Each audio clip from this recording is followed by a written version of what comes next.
నా చేతిలో. ఏయ్, అందుకే కదా మాట్లాడుతున్నావు. కొంచెం టైం ఇవ్వు ప్లీజ్.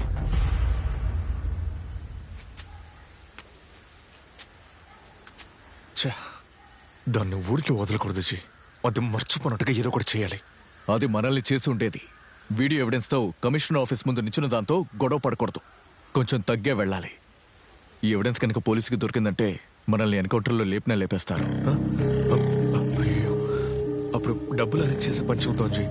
అనవసరమైన రిస్క్ ఎందుకు? 25 లక్షలు ఎవరిని వెళ్ళి అడగాలి?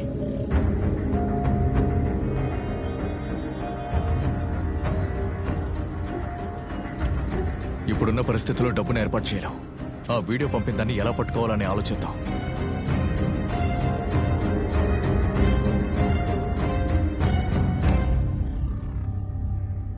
ఈ వీడియోలో ఏముంది?